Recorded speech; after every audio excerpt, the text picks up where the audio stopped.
Alors, je m'appelle Marion Kaplan. Pour que vous soyez satisfait dans votre curiosité, je suis née le 17 février 1956 à Paris. Il y en a qui sont férus d'astrologie, donc je suis Verseau ascendant Bélier. Pour les numérologues, je suis chemin de vie 22-4. Et donc, j'ai vécu une enfance un peu galère qui fait que, dès l'âge de 14 ans à la puberté, j'ai commencé à avoir des migraines. J'avais 3 grammes de cholestérol. J'étais dépressive et la médecine ne me donnait aucune solution. Donc, j'ai commencé à cheminer. Et c'est pourquoi maintenant, j'organise également moi-même des congrès de thérapie quantique. Parce que le quantique, on va dire, c'est la médecine de l'invisible, c'est la médecine de la vibration, c'est la médecine sans médicaments. Et nous allons faire un congrès à Reims en novembre 2012. Pour ceux qui veulent faire partie du congrès, je vous invite à vous inscrire avant le mois de juin parce que cette année, c'était déjà complet en juin. Mais il y aura aussi un forum ouvert au public avec des ateliers. Et donc, vous avez bien compris que la maladie, la guérison, c'est un cheminement. Dans ce cheminement, j'ai rencontré le docteur Catherine Kousmine, à laquelle nous rendons hommage cette année à Reims, car c'est les 20 ans de sa disparition. Catherine Kousmine a été une très grande médecin, une grande précurseur au niveau de l'adéquation entre la santé et l'alimentation. C'était au départ une pédiatre et ensuite elle a évolué vers la médecine et la recherche et elle a beaucoup travaillé sur la sclérose en plaques et sur le cancer. Et elle s'est aperçue que les souris qu'elle avait en laboratoire, quand elle leur donnait du pain complet plutôt que les granulés industriels, eh bien, ces souris allaient beaucoup mieux et arrivaient à résorber leur tumeur cancéreuse. Et elle s'est posé la question de pourquoi le cancer. Mais vous n'êtes pas là aujourd'hui pour ça. Alors je voulais remercier d'abord le Salon du Bien-être de m'avoir invité à parler devant vous. Également à mes sponsors qui sont aujourd'hui.com, car c'est grâce à eux que je suis dans une grande salle comme cela pour vous parler d'alimentation. Et donc, vous avez bien compris, et si vous ne l'avez pas compris, moi je vais vous le faire comprendre, que l'alimentation, d'abord, c'est votre carburant, numéro 1. Vous n'allez pas, si vous avez une super voiture que vous venez d'acheter qui roule au super sans plomb, vous n'allez pas mettre du gasoil dedans. Si vous mettez du gasoil dans votre Ferrari, j'espère tous que vous aurez une Ferrari, j'en ai pas, mais bon, eh bien, si vous mettez du gasoil, elle ne va même pas faire 1 mètre, votre voiture. Et comment se fait-il que nous, qui depuis que nous sommes nés, on ne se pose pas la question, une fois qu'on est autonome, que ce carburant que je mets dans toute ma tuyauterie, qui est mon tube digestif, comment est-ce que je ne peux pas imaginer qu'en mangeant 3 fois par jour ou plus pour ceux qui grignotent, que ça ne va pas influencer mon état de santé? C'est incroyable qu'on ne puisse pas imaginer que l'alimentation peut vous empoisonner ou vous guérir à conflit psychologique égal. Car il y a beaucoup de thérapies qui s'occupent de votre psyché, et bien entendu, je les utilise également. Mais si, en base, vous vous nourrissez de beaucoup de pain, de beaucoup de fromage, de beaucoup d'aliments qui se répètent tous les jours, vous ne pourrez pas aller mieux. Et la docteuresse Kousmine avait bien compris que non seulement l'alimentation, entre guillemets, vivante, était primordial et que l'intestin, c'était l'endroit où on pouvait générer de nombreuses pathologies. Donc si on veut parler de poids, mais aussi de maladie, car quand on prend du surpoids ou qu'on est trop maigre, parce que la maigreur est aussi une pathologie, il est bien évident que l'alimentation et notre relation à l'alimentation va être primordiale. Et les problèmes de poids sont des problèmes de santé. Bien sûr que quand on envisage le surpoids, on envisage toujours nos compensations. Vous êtes tous, quand on est un peu énervé, quand on est stressé, qu'on a été chamboulé sur le plan affectif, on va plutôt foncer sur la plaquette de chocolat pour les uns, sur des bonnes crèmes glacées pour les autres. Pour d'autres, ce sera le saucisson.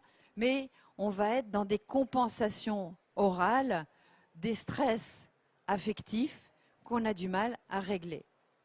Donc l'alimentation est très ambiguë, en cela on se dit c'est quelque chose que je peux maîtriser et c'est pourtant quelque chose quand j'ai des pulsions que je n'arrive pas à maîtriser. Vous êtes d'accord? Parce qu'il y a deux parties en vous. N'oubliez pas une chose. Et si vous l'avez oublié, moi je vais vous rafraîchir la mémoire.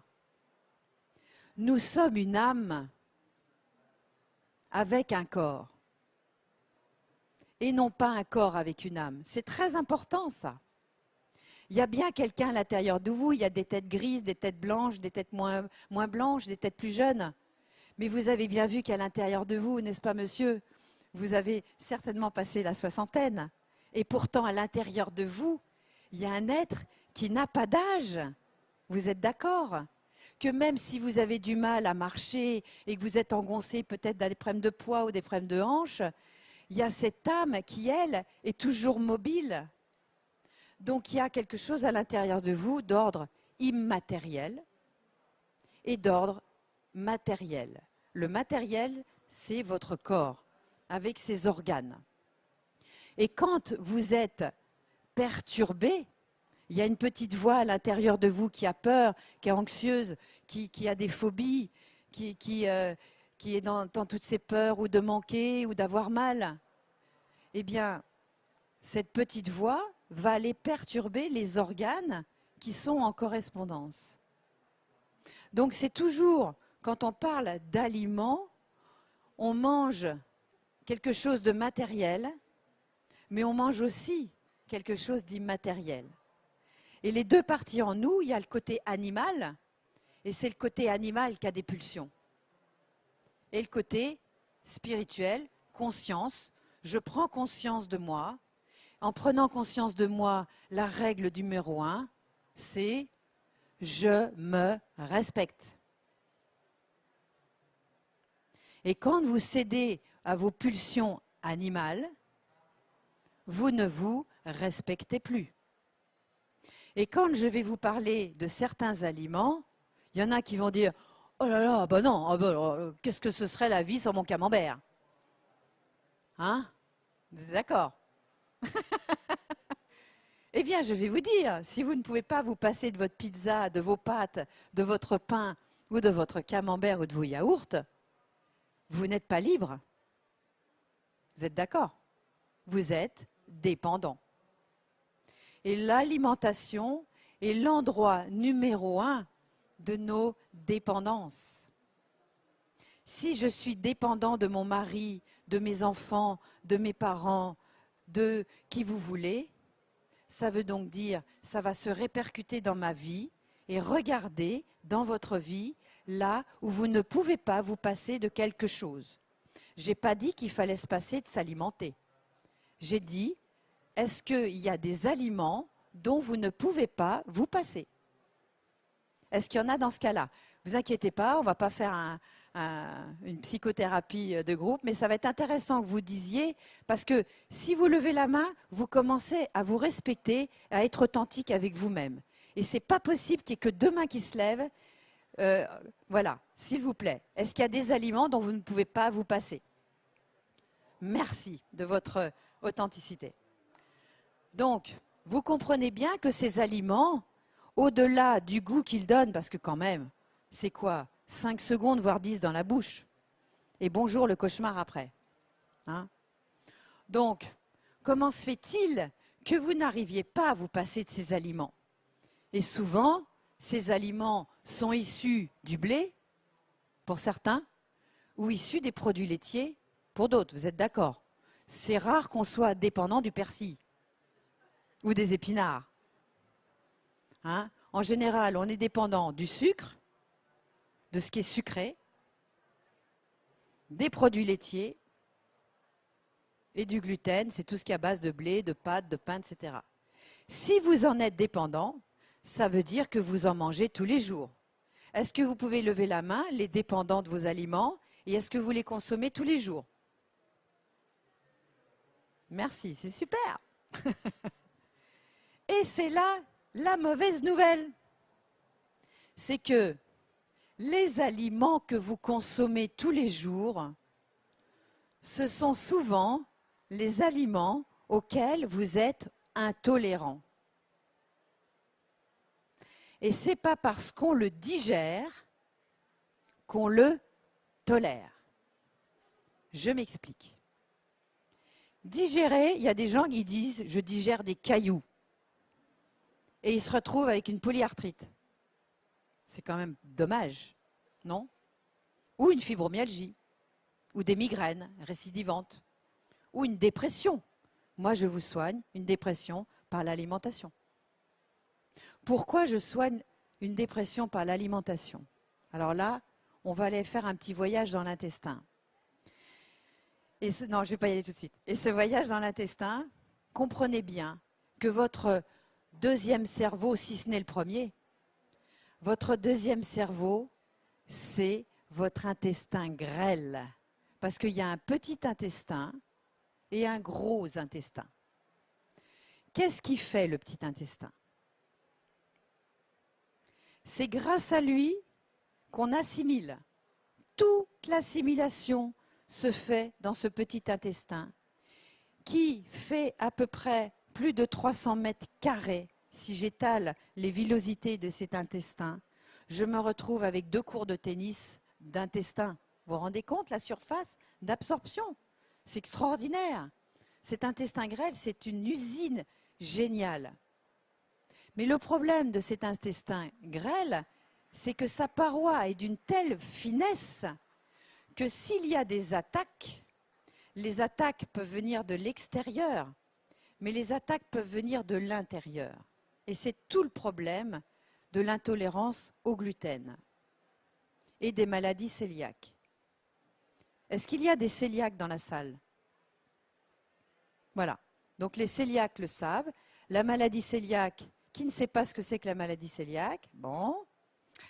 Alors, la maladie cœliaque, c'est la maladie de plus que l'intolérance au gluten, c'est carrément une allergie où, dès que votre intestin est en contact avec une poussière de gluten, parce que j'ai vu des boulangers cœliaques, même s'ils ne mangeaient pas de gluten et qu'ils étaient dans leur boulangerie avec la volatilité de la farine, ils faisaient des diarrhées. Ces diarrhées entraînent une déminéralisation et la mort. Le gluten pour les cœliaques est mortel.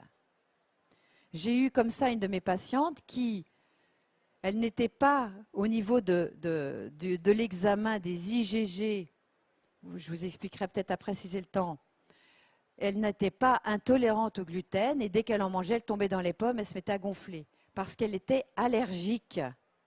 L'allergie de type IgE, on le voit tout de suite, on tombe dans les pommes, on fait des œdèmes de quinque, on a le nez qui coule, on est fatigué, une grosse fatigue démontre qu'il y a une allergie alimentaire. Une fatigue. Quand vous, à part si vous avez picolé pendant le repas, si après un repas, vous êtes crevé, c'est qu'il y a des aliments dans votre repas qui ne vous conviennent pas. Donc cette fameuse allergie au gluten des cœliaques, on s'en est aperçu après la Deuxième Guerre mondiale, parce que les enfants allaient très bien pendant la guerre, et après la guerre, on commençait à avoir des gros ventres, tout maigres, à avoir des diarrhées, des symptômes qu'on n'expliquait pas. Et on s'est aperçu que ce qu'on avait réintroduit dans l'alimentation après la guerre, c'était le pain et les farines, blanchies en général. Et c'est ça qui a nous permis de mettre sur la piste de la maladie cœliaque. Mais ce que les médecins, je ne sais pas s'il y a des médecins, mais en général, ils n'aiment pas lever la main quand je leur demande. Il faut comprendre qu'en médecine, et même aujourd'hui, puisque ma fille a un copain qui est en 4e année de médecine, et je lui ai dit, est-ce que vous avez abordé l'alimentation dans vos études de médecine? En 4e année, 0. 0. En 7 ans de médecine et en 10 ans de médecine pour les spécialistes, les plus vénards vont avoir 4 heures en 7 ou 10 ans. Donc je suis désolée de vous dire, à part de tomber sur un nutritionniste ouvert, ne demandez pas conseil à votre médecin en ce qui concerne l'alimentation. Je suis désolée. Vous ne pouvez pas leur faire confiance. Et comprenez bien que les études de médecine, tout un système, c'est un système, on va dire, social, qui fonctionne avec des sponsors. Et les sponsors, ce sont en général les industries P. Je suis enregistrée. D'accord? Donc, quand je parle à des gens comme vous, je vais vous demander d'ouvrir votre esprit et de ne plus avaler n'importe quoi, non seulement dans votre nourriture physique, mais dans les croyances qu'on essaye de vous inculquer. Vous ne pouvez plus manger n'importe quoi. Ce n'est pas parce que votre voisin supporte très bien les pizzas et les pâtes que c'est bon pour vous. Ce n'est pas parce qu'il y a des régimes qui marchent pour votre voisine que ça va marcher pour vous. Et ça doit être individualisé. Et parce que ça doit être individualisé, d'ailleurs avec aujourd'hui.com, on va faire, aujourd'hui.com c'est un site internet de coaching en ligne. Et je dois avoir normalement mon programme qu'on va mettre en ligne à partir du deuxième semestre 2012, où là, on va vous suivre un à un. C'est-à-dire, on va calibrer vos problématiques et on va pouvoir adapter l'alimentation qui vous correspond. N'oubliez pas ce thème, ce n'est pas parce que je le digère que je le tolère. Surtout, ne mangez jamais les mêmes aliments tous les jours. Parce que votre système immunitaire, il sert à quoi? L'immunité, c'est, je fais la distinction entre mon soi et mon non-soi. Ce qui est moi, ce qui peut convenir à ma biologie et à ma psychologie, et ce qui ne me convient pas à ma biologie et à ma psychologie. Et chacun est individuel par rapport à ça. Notre système immunitaire, c'est notre gardien. Il ne peut pas y avoir de truands qui rentrent dans notre biologie. Quand une bonne immunité fonctionne, on appelle ça l'immunité de type TH1. Tout est expliqué dans mon livre « Alimentation sans gluten ni laitage ». J'ai quelques livres ici, j'en ai très peu. Et sinon, il y en aura peut-être sur le stand Jouvence là-bas. J'en ai pas beaucoup. Donc, l'immunité forte, c'est une immunité TH1. Une immunité de type allergique. Donc, une immunité TH1, je m'adapte. Il fait froid, clac, clac, ma thermorégulation fait que je m'adapte. Si j'ai une mauvaise immunité, quand il fait froid, je vais tomber malade. Parce que mon immunité est déficiente. Pourquoi tout le monde n'attrape-t-il pas la grippe en même temps? Vous comprenez bien que ce n'est pas la faute aux microbes. C'est jamais la faute à l'extérieur. C'est toujours nous. Nous sommes 100% responsables de ce qui nous arrive et de nos maladies. Donc on ne peut pas dire « j'ai attrapé froid ». Ouais, tu as attrapé froid parce que ton immunité est déficiente, parce que tu es allé au-delà de tes forces au niveau de ton travail, tu pousses la roue trop loin, tu te nourris mal, tu dors mal et tu ne fais pas assez de sport. Donc à ce moment-là, ton immunité va être déficiente et il va falloir se reprendre en main. Ça vous demande une discipline. On ne peut plus avaler n'importe quoi sous prétexte que ça nous fait plaisir. Il y a ce qui est l'impulsion du plaisir. Le plaisir, heureusement qu'on l'a à manger. Moi, j'ai très plaisir à manger. Mais je fais le lien entre le plaisir qui va me faire du bien à la bouche et aussi mon état de santé. Donc, il y a des aliments auxquels vous allez devoir renoncer. Et certainement, pour beaucoup, d'une façon totale. Premiers aliments, IgG, IgE, on s'en fout. Renoncer aux produits laitiers, de vache et de brebis. Le lait, aujourd'hui, n'est plus le lait d'il y a 60 ans. Le lait, aujourd'hui, pour toutes les femmes ici qui ont eu des enfants, vous le savez, quand vous étiez enceinte, on vous disait, et quand vous avez allaité, on vous disait attention, mangez pas d'asperges, mangez pas de choux, prenez pas de médicaments, attention, attention, attention, parce que tout passe dans le lait. Et à votre avis, les vaches, vous croyez que tout passe pas dans le lait des vaches? Et maintenant des brebis qu'on arrive à mettre en batterie, avec les granulés industriels qu'on leur donne, bourrés d'OGM, bourrés de pesticides, bourrés d'hormones, bourrés de vaccinations, d'aluminium maintenant. Maintenant, je peux en parler. Qui n'a pas vu l'émission sur Antenne 2 et sur la 5, sur l'aluminium et la toxicité. Qui ne l'a pas vue? Eh bien, allez la télécharger sur Internet, parce que maintenant, c'est public. Publiquement, donc je peux en parler, publiquement, ils ont annoncé qu'il y avait de l'aluminium dans toutes les viennoiseries, dans tous les pains blancs et les farines blanches, dans toute la cosmétologie, dans tous les vaccins. Ça y est, ça sort. Ça sort. Tout va sortir petit à petit parce qu'il y a des conjonctions maintenant qui font que tout va sortir. Donc, il va falloir vous débrouiller en écoutant des gens comme moi vous parler, parce que moi, attends, ça fait 20, depuis l'âge de 14 ans, ça fait plus de 30 ans, mais ça fait 30 ans que j'étudie vraiment tout ça, que j'ai tout essayé. Et je vous fais l'économie de 40 ans de galère, parce que j'ai fait le tronc commun de tous les régimes. Il ne s'agit pas de se frustrer totalement, mais il y a des renoncements nécessaires, autant dans nos aliments que dans nos psychologies. Nous sommes des êtres de conscience, et c'est entre autres ça qui nous distingue des animaux. Les animaux, quand ils ont faim, ils mangent. Nous ne sommes plus des animaux puisque nous mangeons sans faim. Qui se pose la question le matin avant de prendre son petit déjeuner? Est-ce que j'ai vraiment faim? Il n'y en a pas beaucoup. En général, vous mangez par habitude. Vous mangez parce que tous les matins vous mangez. Ou vous mangez par peur d'avoir faim. Hein? Voilà. Et ou vous mangez parce qu'on vous dit qu'il faut manger le matin. Donc vous comprenez bien que vous n'êtes pas libre par rapport à votre faim. Et pourtant, votre organisme, il sait quand il doit vous donner envie d'aller faire pipi. Il ne vous demande pas votre avis. Vous avez une urgence, vous allez aller aux toilettes faire pipi.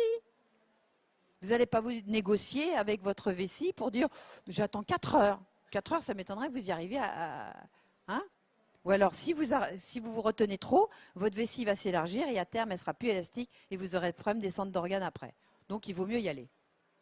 Donc, comment se fait-il qu'on écoute notre corps pour aller aux toilettes? Quand on a soif, quand on a vraiment soif, c'est pire que la faim, la soif. Vous avez remarqué?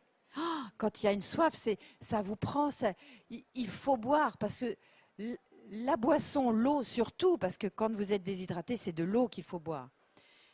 Vos cellules contiennent 70% d'eau et votre cerveau plus de 90%. Pourquoi est-ce qu'on contient autant d'eau? Parce que l'eau véhicule les informations. L'eau est un conducteur. Et qu'est-ce qui fonctionne dans votre corps? Quand est-ce qu'on dit que quelqu'un est mort? On dit que quelqu'un est mort quand il y a une mort cérébrale. Parce que notre biologie, elle fonctionne à l'électricité. On a une centrale nucléaire là. Et tous les tuyaux du système nerveux innervent tout le corps. Et vous savez où est-ce qu'il y a le plus de neuromédiateurs? Dans votre intestin grêle. Donc les gens qui manquent de sérotonine, c'est pas là. Ça va se répercuter là. C'est là. Quand vos capteurs de sérotonine sont plus bons, c'est que votre alimentation n'est pas adéquate et que les aliments auxquels vous êtes addict vous empoisonnent et attaquent votre muqueuse intestinale. Et là, en deuxième, on va parler de la flore intestinale. C'est quoi la flore intestinale? Est-ce que vous savez que vous avez plus de bactéries dans votre intestin que de cellules dans votre corps? On va dire en gros 70 000 milliards de cellules, 80 000 milliards de bactéries. Donc, vaut mieux être copain avec nos bactéries. Quand vous êtes dépendant du sucre, ce qui était mon cas, hein, je vous rassure. J'étais accro aux produits laitiers et au sucre. Hein. Mais accro, c'est-à-dire c'est comme si, on revient aux pulsions, c'est pas vous qui avez envie de manger du sucre, c'est vos bactéries. Parce que vos bactéries intestinales, elles se nourrissent de leur poison. Et comme un drogué à l'héroïne, quand il est en sevrage, il lui faut sa dose. Sinon, il vous dit, il me faut ma dose d'héros, sinon je ne vais pas tenir. Le sucre, c'est de l'héroïne pure. Pourquoi? Parce que ça entretient une flore bactérienne terrifiante qui va vous acidifier. L'acido-basique, ce n'est pas les aliments, c'est les bactéries, c'est l'inflammation bactérienne. Donc arrêtez de donner à manger à vos bactéries, elles vont se battre, mais c'est vous qui aurez raison de ça. J'ai aussi des remèdes contre ça. Donc, grand sevrage à faire, le sucre et tout ce qui fermente. Parce que si ça fermente, regardez, il y a la fermentation à droite. Ça, c'est la fermentation du sucre et des fruits. Si vous voulez maigrir, arrêtez les fruits. Sauf le citron, les pamplemousses. Regardez l'hiver. Si nous n'avions pas de congélateur ni de frigo, qu'est-ce qu'on trouve comme fruits? Même les pommes, c'est à l'automne, mais après, il n'y en a plus. Est-ce qu'il y a des fruits l'hiver, si vous n'aviez pas de garde-manger? Dans votre pays, je parle là où ça pousse, quand ça pousse. Regardez les fruits d'hiver. Il n'y en a pas. Parce que l'hiver, vu qu'on mange plus, si en plus vous mettez des bombes à fermentation là-dedans, et on vous dit mangez 5 fruits et légumes par jour. Oui et non.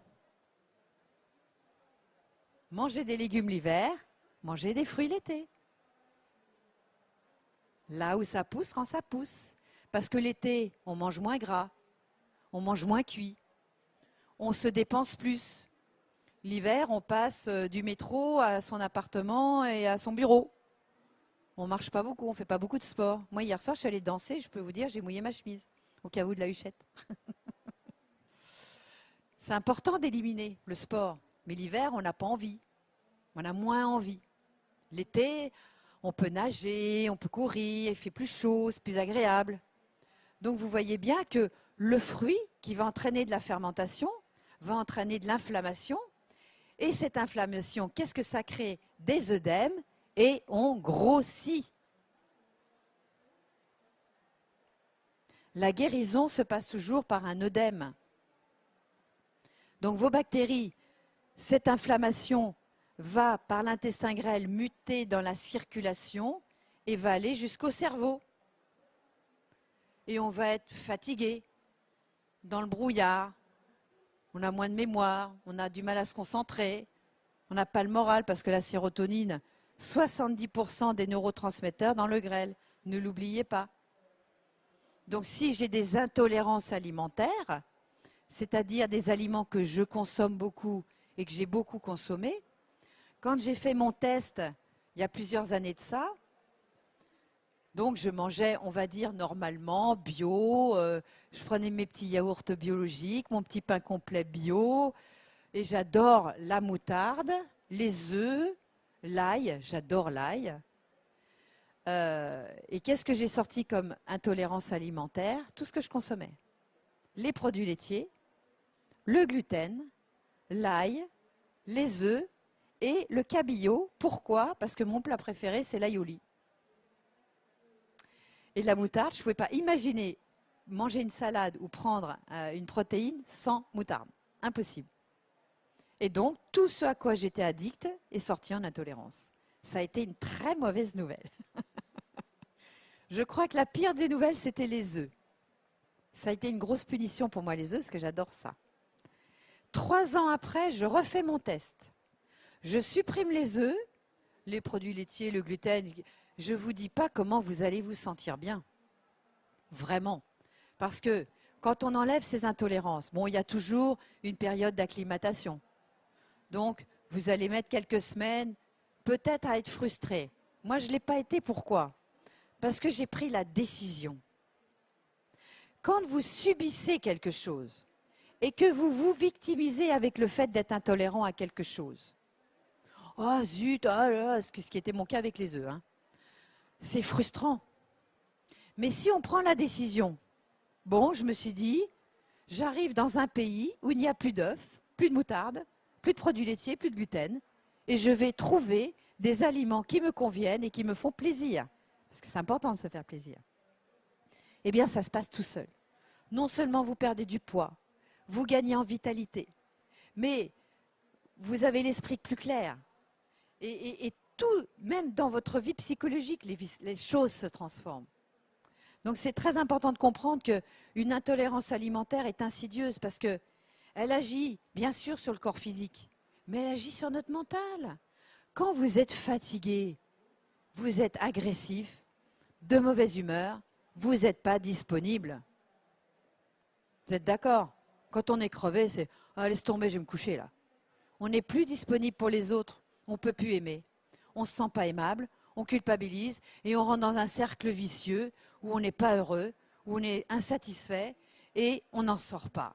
Et en général, dans le boulot, ça ne marche pas, avec le mec ou la bonne femme, ça ne marche pas, avec les parents, ça ne marche pas, avec les enfants, ça marche avec personne.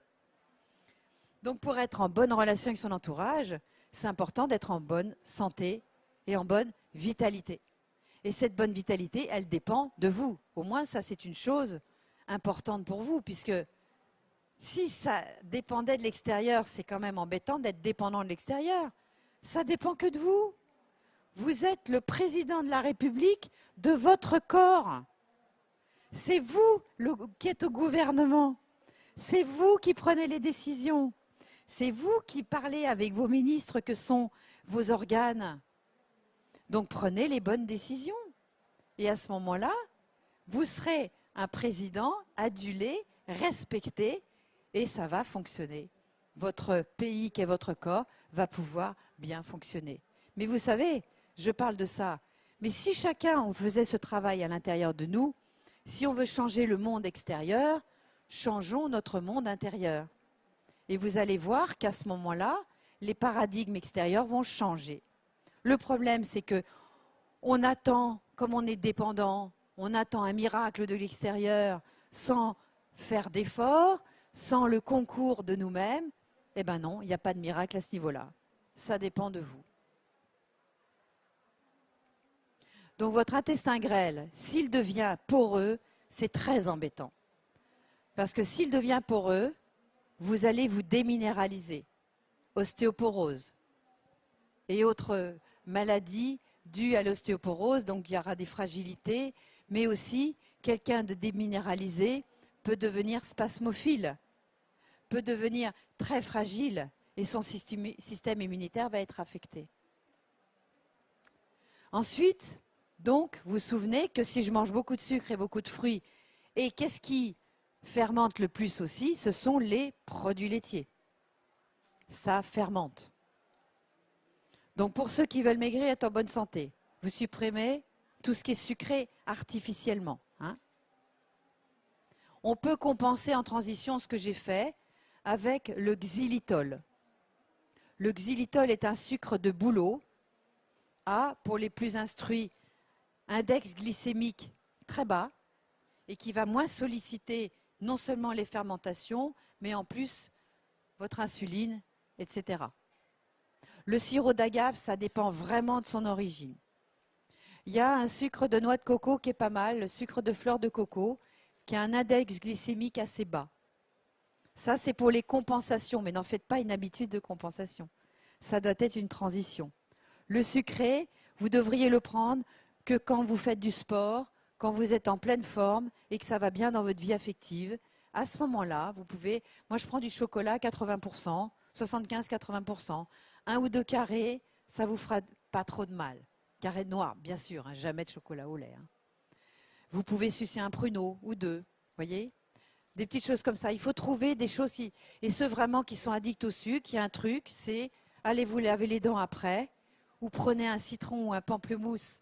Ça, au niveau de la bouche, ça casse les capteurs de la sensation de sucré. Sinon, il y a des plantes en phyto qui s'appellent le gonfréna, je crois, qui permet donc de se libérer de l'addiction du sucré. N'oubliez pas que l'envie de sucrer est due à nos bactéries. Nos bactéries sont dues à un problème de fermentation. Fermentation des fruits à droite, fermentation de putréfaction à gauche. La putréfaction, c'est trop de protéines animales, mais on a retrouvé chez beaucoup de gens intolérants au gluten, c'est à cause aussi de la putréfaction de leur intestin. Des bactéries intestinales qui vont commencer à putréfier. Et là, ça peut être la porte ouverte à des maladies graves. Et par rapport aux bactéries, pour terminer avec ces bactéries, je ne veux pas trop vous saouler avec ça, il y a très peu de bactéries dans le tube digestif en haut. Dans l'estomac, il n'y en a pas. Dans le haut du grêle, on va dire qu'il y a 100 bactéries au gramme. 100 bactéries au gramme, ce n'est pas beaucoup. En bas du grêle, 10 000 bactéries au gramme. Dès que je sors là, parce qu'il y a la sortie du grêle, elle est là, vers l'appendice, au niveau du cécum. Il y a une valvule qui s'appelle la valvule de Bohin. On va dire que c'est une porte coupe-feu qui doit absolument être étanche. Pourquoi elle doit être étanche? Parce que là, à cette sortie, au niveau du côlon, 100 000 milliards de bactéries. Le côlon, c'est un alambic. C'est une fermentation énorme. Pourquoi?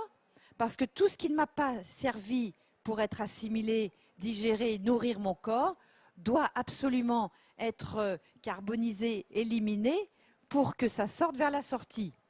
Donc c'est pour ça que c'est un alambic.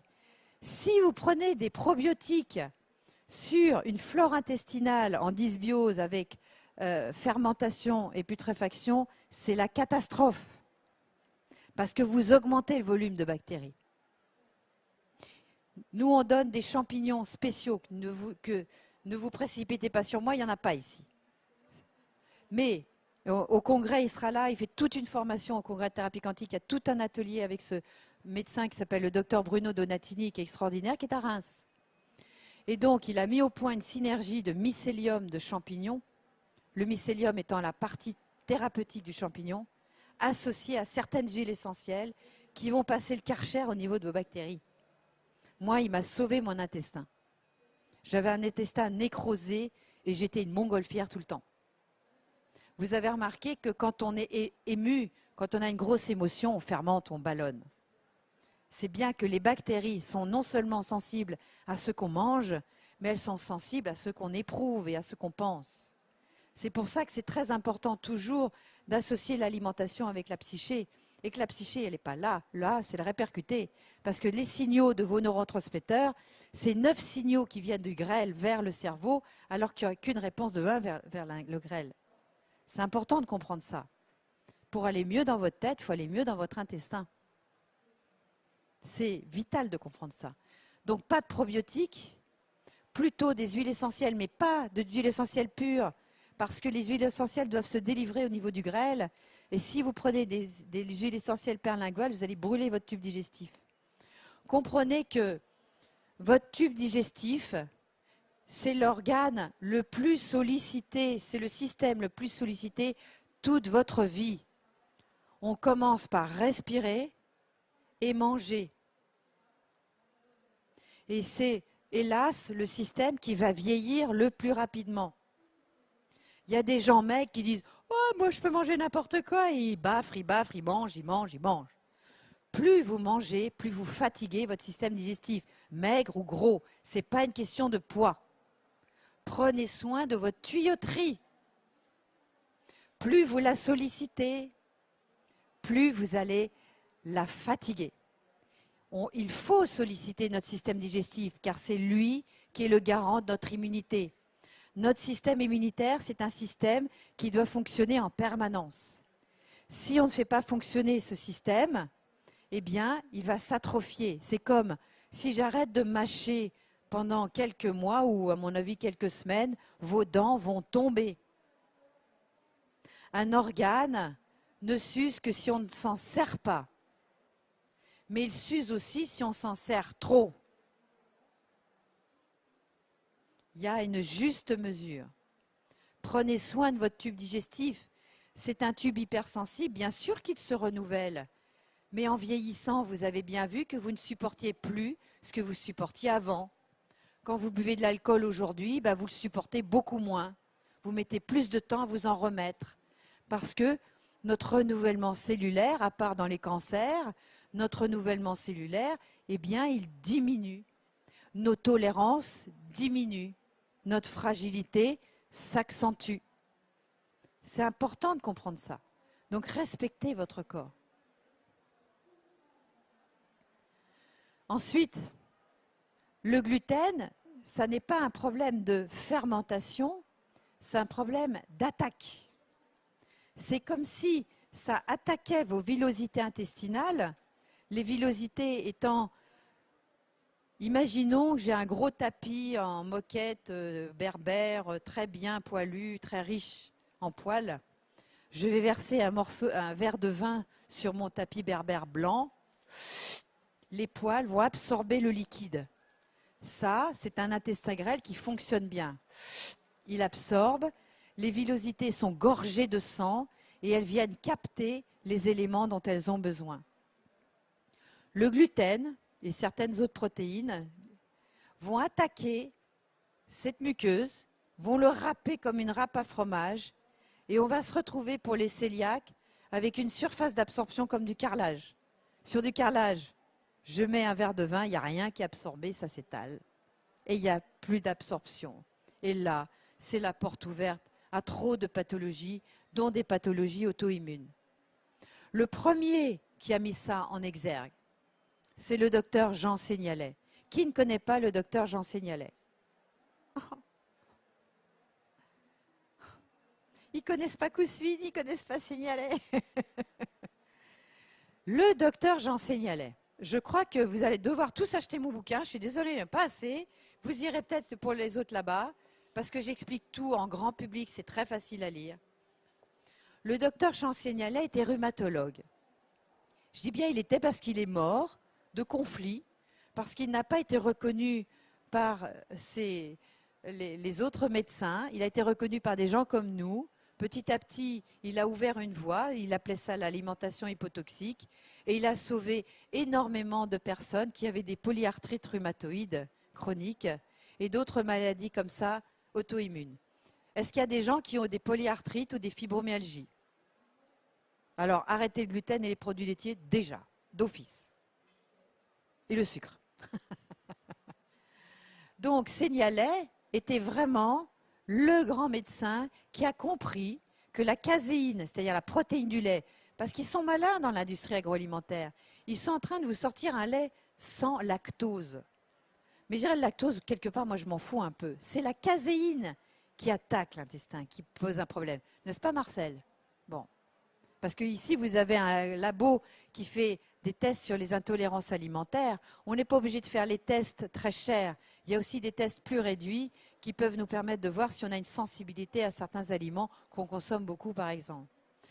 Donc, cette caséine et ce gluten vont attaquer cette muqueuse intestinale et entraîner une immunité de type TH3 et TH17. Et ces maladies auto-immunes, c'est votre immunité qui se retourne contre vous. Et là, ça devient beaucoup plus compliqué à soigner. Parce qu'il y a toujours une complication à la fois physiologique, donc les aliments, et psychologique, et pour les fibromyalgies, environnementale. Dans la fibromyalgie, il faut fuir tout ce qui est à base de pétrole. L'essence, quand vous faites votre plein d'essence, il faut mettre des gants, il faut mettre un masque, parce que les vapeurs d'essence sont toxiques pour les fibromyalgies. Les cols, des moquettes, certaines peintures, des solvants comme le white spirit contiennent des produits dérivés du pétrole qui attaquent les muqueuses des fibromyalgies. Mais aussi, il y a toute une psychologie de la fibromyalgie dont je ne parlerai pas ici. Donc, on comprendra bien qu'on peut soigner de nombreuses maladies. Mal a dit. Le mal a dit. Il faut comprendre que votre âme, le seul moyen qu'elle a de communiquer à travers votre corps, c'est de dire toc toc, là, ça va plus. Tu déconnes. Sur quel plan? Ça va pas. L'alimentation, C'est pour ça que je dis, au moins faisons table rase, nourrissons-nous correctement. Et si je me nourris correctement et je continue à être malade, là, c'est un chemin de guérison. Est-ce qu'il y a des métaux lourds? Est-ce qu'il y a des vaccins? Est-ce qu'il y a du transgénérationnel? Est-ce qu'il y a des secrets de famille? Est-ce qu'il y a dans l'environnement des pollutions qui ne me conviennent pas? Moi, j'avais une maison qui n'était pas branchée à la terre, donc j'en perdais le sommeil. Donc il a fallu que je fasse venir un bioélectricien, je ne savais pas que ça existait, qui m'a remis ma maison à la terre. J'ai des dispositifs devant mes ordinateurs, sur mes téléphones portables, parce que j'étais devenue presque électrosensible. On peut soigner les électrosensibles, c'est évident. Les électrosensibles sont souvent des gens déminéralisés. Donc moi, je règle l'électrosensibilité par l'intestin et bien sûr en prenant un certain nombre de précautions. Hein? Ensuite, dernière chose, comment changer d'alimentation? Parce que l'alimentation, on cuisine, vous êtes d'accord? Il y a des cuissons toxiques. Qui a encore un four à micro-ondes ici? Aïe, aïe, aïe. Bon, certains fours à micro-ondes, il y a une seule marque, parce que je cherche quand même, j'essaye de m'adapter. Hein. Il s'appelle le Panasonic Inverter. C'est Georges Pralu qui l'a inventé, je l'ai découvert à Gécotel. Mais il faut mettre une cloche spéciale, etc. C'est le seul qui est tolérable. Tous les autres, il y a une telle agitation moléculaire que vous mangez des molécules folles. Il faut comprendre que votre corps, je vous disais que vous étiez président de la République de votre corps, mais vous êtes aussi le chef d'orchestre. Et chacun a sa musique. Vous avez tous vos organes qui ont une musique, on a pu, tout est codifié. Ça, c'est les thérapies quantiques, c'est génial ce qu'on arrive à trouver maintenant. Tout est codifié mathématiquement. Il y a un grand génie qui s'appelait Pythagore. Et on s'aperçoit que non seulement votre cerveau est codifié, et croyez-moi, à mon avis, d'ici 20 ans, on aura des ordinateurs qui vont travailler juste avec la pensée. Vous penserez, le mot apparaîtra sur l'écran. Je ne sais même pas si ça n'existe pas déjà. Donc tout est codifié vibratoirement, et le vibratoire est mathématique. C'est important de comprendre ça. Donc vous êtes le chef d'orchestre de tous ces instruments qui sont dans votre corps. Et la maladie, c'est qu'il y a certains organes qui commencent à jouer faux. On sort de la cohérence. Et il va falloir remettre en cohérence l'ensemble. Ce n'est pas de taper sur les doigts du foie qui ne va plus, ou du diabète, ou de la circulation qui se bloque. C'est comment je peux retrouver un flux énergétique. J'ai plein de solutions. Je ne peux pas en parler ici, mais j'en ai plein. C'est le but aussi de ces congrès de thérapie quantique. Donc comprenez que c'est vraiment, on a aujourd'hui des outils parce qu'on peut communiquer dessus. C'est la 3e année que j'organise des congrès comme ça pour montrer qu'il y a d'autres solutions que les médicaments. Et c'est une bonne nouvelle également. Mais vous ne ferez jamais l'impair de l'alimentation. C'est incontournable. Donc il va falloir jouer juste, être en cohérence. Quand vous cuisinez au four à micro-ondes, vous allez manger un aliment incohérent qui va aller dans votre biologie de cohérence. J'ai un copain tout bib, d'ailleurs, il a fait une conférence hier, le docteur Eli Attias. C'est lui qui m'a mis sur le chemin des thérapies quantiques. Et il avait un berger allemand, vous pourrez lui demander. Et le berger allemand, donc, il échangeait sa maison avec des Américains un été. Et quand il est revenu, son berger allemand avait de l'eczéma sur tout le corps et il perdait ses poils. Et il s'est dit, c'est le conflit de séparation, parce que l'eczéma, en symbolique, ça peut être conflit de séparation. Et donc, il dit, bon, dans un mois, ça va aller mieux. 3 mois après, toujours bourré d'eczéma. Alors, comme moi, je suis dans la nutrition et que je travaillais avec lui, je lui dis, dis donc, comment tu le nourris, ton chien?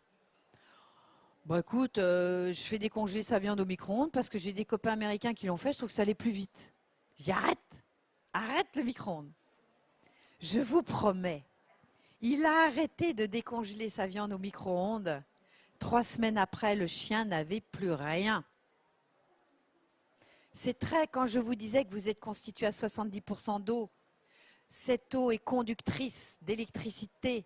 Elle est donc conductrice de vibrations, elle est conductrice d'informations. Et on le sait maintenant que c'est l'information qui circule à travers le sang qui va nourrir tous vos organes. une information, elle passe instantanément. Ce n'est pas avec les 150 000 kilomètres de tuyaux, vaisseaux, artères, etc. et capillaires que le sang il chemine à, je crois, 1 mètre minute ou 1 mètre à l'heure. Voilà. Donc vous imaginez, il y a beaucoup de pression à la sortie du cœur et des artères, mais après ça va tout doucement. C'est l'information qui est véhiculée. Et quand on vous dit de manger vivant, on vous dit de manger avec des enzymes. Et quand vous cuisinez, vous tuez les enzymes. Sauf à la vapeur douce dans mon vitaliseur, mais il n'y en a pas ici, je suis désolée. Donc, j'ai fait des études là-dessus, des cristallisations sensibles. J'ai travaillé avec le Pierre Rubeza qui sera en novembre à Reims, avec des radiesthésistes, avec l'antenne de l'Échère, etc. Et on voit si l'aliment est resté cohérent et si l'aliment a gardé une vitalité. La vitalité, on peut l'observer par exemple avec les travaux de Marcel Violet. C'est lui aussi qui m'a vu sur la voie du quantique. Marcel Violet, c'était un scientifique qui s'est amusé à reproduire de l'eau en laboratoire, donc H2O. Et il faut savoir que les bâtards sont très très sensibles aux ondes biologiques vivantes. Et donc, il fait H2O et il met son espèce de grenouille là dans l'eau. Et le tétard, pardon. Le tétard mord foudroyé instantanément. Il dit, tiens, pourtant, j'ai fait H2O, j'ai mis les minéraux, je ne comprends pas. Alors, il se dit, tiens, il y a peut-être un manque d'oxygène dans cette eau. Il bat son eau, donc il oxygène son eau, et il remet son tétard. Le tétard foudroyé. C'est pas possible, c'est de l'eau, je peux vous dire. Voilà. C'était de l'eau, quoi. En plus oxygénée. Qu'est-ce qui se passe? Donc, il prend son eau, il la ferme hermétiquement comme dans une bouteille, mais c'était en verre. C'était l'été. Il met ce récipient sur son balcon pendant 1 mois. Il n'y revient plus, c'est fermé, c'est scellé. 1 mois après, il ouvre le bocal, il remet un tétard, et le tétard. Et c'est là qu'il a découvert qu'il y avait ce qu'on appelle des ondes biologiques. Si vous avez la chance d'être pas loin d'une ferme et que vous avez gardé un ancrage avec la campagne, observez les bêtes après un orage. Elles n'en ont rien à fiche de votre eau du robinet que vous leur donnez. Elles vont boire l'eau des flaques. Parce que cette eau des flaques est dynamisée. Elle a un potentiel vibratoire extraordinaire. Et tout est comme ça.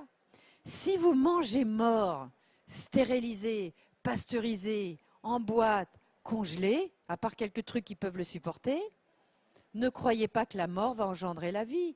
C'est du bon sens. Pour manger vivant, vous mangerez une partie crue, une partie, sauf si votre intestin est vraiment en 1000 morceaux. Vous cuisinerez à la vapeur douce qui va attendrir la fibre, mais sans bloquer les enzymes, sans tuer les vitamines et sans précipiter les sels minéraux. Parce qu'il y a aussi la vapeur sous pression qui détruit tout. Parce qu'on vous dit, ouais, on cuisine à 95 degrés. Eh, vous rigolez? Avant d'arriver à 95, il a bien fallu mettre en pression. Et la pression, elle passe au-dessus de 100 degrés, même si vous baissez la température après. Une fraction de seconde à plus de 100 degrés en pression, tout est détruit. Et les minéraux font une espèce de culbute biochimique qu'on appelle la précipitation. Et ces sels minéraux deviennent inassimilables. Vous le savez que le calcium issu du minéral, il est inassimilable. Sucez des cailloux de calcaire, vous n'allez pas l'assimiler.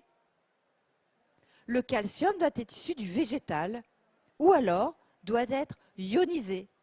Donc maintenant, il y a des fontaines qui réionisent les minéraux, qui redonnent la polarité vibratoire aux minéraux, qui les rend compatibles avec le vivant. Sinon, ils ne le sont pas. Comprenez qu'il faut aller plus loin que calories, vitamines, lipides, protéines. En lipides, Kouzmine faisait une grande distinction entre une huile raffinée et une huile pressée à froid. Est-ce qu'il y a des gens qui mangent encore des huiles raffinées ou qui ne font pas attention? Il n'y a personne qui lève la main? Waouh, vous êtes branchés. Ben ça, c'est Kouzmine qui a apporté ça. La doctoresse Kouzmine que vous ne connaissez pas, après la guerre, comme elle a vu que certains de ses patients rechutaient après avoir changé de marque d'huile, elle s'est posé la question. Et elle s'est aperçue qu'au-delà de 40 degrés de chauffage, on détruisait les enzymes. Donc, ne prenez des huiles pressées à froid que pressées en dessous de 40 degrés. Et elles ne sont pas toutes pressables en dessous de 40 degrés. Les seules huiles que vous pressez en dessous de 40 degrés, c'est l'olive, parce que c'est un fruit, si c'est marqué première pression à froid, de préférence bio, parce que sinon vous avez toutes les cochonneries qui vont avec. Vous avez l'huile de tournesol, mais attention, ne cuisinez jamais avec de l'huile de tournesol, ni de cartame, ni de toutes ces huiles-là. Si vous les chauffez, vous les dégradez, et elles sont encore plus toxiques qu'une huile raffinée. Ne chauffez que l'huile d'olive et l'huile d'arachide éventuellement. Aucune autre huile ne doit être chauffée. Aucune. Il y a l'huile de sésame qui est extractive en dessous de 40, l'huile d'œillette, l'huile de bourrache, l'huile d'onagre. Toutes les autres sont pressées au-dessus de 60 degrés. Soja, 60 degrés. Pépins de raisin, raffiné. Noix, assez en dessous de 40. Le cartame, il faut que ça soit pressé l'hiver. Donc pour regarder la date, vous regardez, ils sont obligés de mettre le mois. Si elle est périmée en novembre 2012 ou novembre 2013, ça veut dire qu'elle a été extraite en novembre. Ne prenez pas d'huile extraite l'été. C'est un petit truc que je vous dis. Hein? Alors, comme je voudrais pouvoir vous laisser la parole. Est-ce que j'ai tout dit? Je crois. Les intolérances alimentaires, on en a parlé. Les produits laitiers, le gluten, le sucre, les fruits, les bactéries, la psyché. Voilà, je vous remercie.